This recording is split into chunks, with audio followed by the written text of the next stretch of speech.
नमस्कार, मैं हूं मीनू सिंह और आप देख रहे हैं द नेशन न्यूज। आइए नजर डालते हैं अब तक की खास खबरों। भारत के जिस राज्य में हिंदुओं की संख्या घट गई तो वो राज्य भारत से अलग हो गया, जिसका उदाहरण हमारे सामने पाकिस्तान और बांग्लादेश है। इसलिए विशेष समुदायों की चल रही साजिश को हमें रोकना होगा। ये कहना था विश्व हिंदू परिषद के अंतर्राष्ट्रीय संगठन महामंत्री मिलिंद परांडे का, जो विश्व हिंदू परिषद बजरंग दल ब्रज प्रांत के शौर्य जागरण यात्रा के शुभारंभ पर आए थे। विश्व हिंदू परिषद बजरंग दल ब्रज प्रांत के शौर्य जन जागरण यात्रा आगरा फोर्ट पर स्थित छत्रपति शिवाजी की प्रतिमा पर माल्यार्पण करके की गई। मुख्य वक्ता मिलिंद परांडे ने कहा कि शिवाजी महाराज की शौर्य गाथा किसी से छुपी नहीं है। संस्कृति और धर्म की रक्षा के लिए उन्होंने कैसे औरंगजेब से लोहा लिया था। विश्व हिंदू परिषद के अंतर्राष्ट्रीय संगठन महामंत्री मिलिंद परांडे का कहना था कि संगठन लगभग 25 साल बाद ये बड़ा आयोजन कर रहा है। इस यात्रा का मकसद शहीदों की शहादत को याद रखना और अपनी संस्कृति व धर्म की रक्षा करना।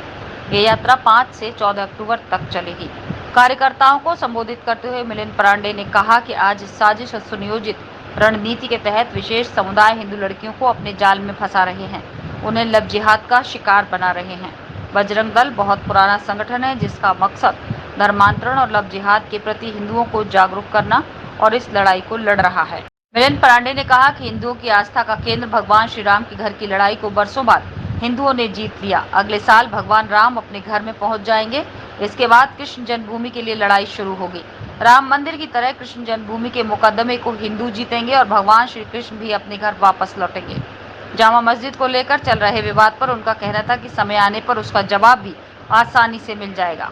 शौर्य यात्राएं निकल रही है और लगभग 350 से ज्यादा शौर्य यात्राएं 30 सितंबर से 14 अक्टूबर ऐसे चलने वाली है। इन शौर्य यात्राओं में जिन शूर वीर ऐसे वीरों ने और वीरांगनाओं ने देश, धर्म और संस्कृति, समाज की रक्षा के लिए बलिदान किया, पराक्रम किया, चाहे वो मुगलों के विरुद्ध हो या यूरोपीय सत्ताओं के विरुद्ध हो या फिर चीन या पाकिस्तान के युद्धों में हो, श्री राम जन्मभूमि के आंदोलन में हो या गोवा के मुक्ति संग्राम में हो, इन सभी का स्मरण कर अलग अलग जिलाओं में जब ये यात्राएं जाएगी तो उन बलिदानियों के यदि परिवार होंगे तो उनका भी सम्मान करने का प्रयास होगा। तो अपने युवाओं में देशभक्ति का भाव, अनुशासन का भाव, समर्पण का भाव जागरूक करना इसका हेतु है, क्योंकि आज भी अनेक चुनौतियां समाज के सामने है। उन चुनौतियों का सामना करना है तो शौर्य पराक्रम की बहुत आवश्यकता है। अभी हाईकोर्ट ने दे दिया अनुमति, हम जीत गए। श्री राम मंदिर में अब भगवान का होने वाला है, बैठने वाले हैं। अब मथुरा कृष्ण भूमि में यानी कि कृष्ण जी को कब तक स्थान मिलेगा? हिंदू समाज का संकल्प है कि अयोध्या, मथुरा, काशी तीनों भी प्राप्त करेंगे। तो हिंदू समाज अपने संकल्प निश्चित पूर्ण करता है। राम जन्मभूमि का विषय हो ही गया, बाकी भी यथावकाश हो जाए। आप आगरा आए हैं, जामा मस्जिद में श्री कृष्ण के विग्रह दबे होने का मामला भी चल रहा है। ये सारे मामले, सारे प्रश्नों के उत्तर निश्चित रूप से उचित समय पर आ जाएंगे।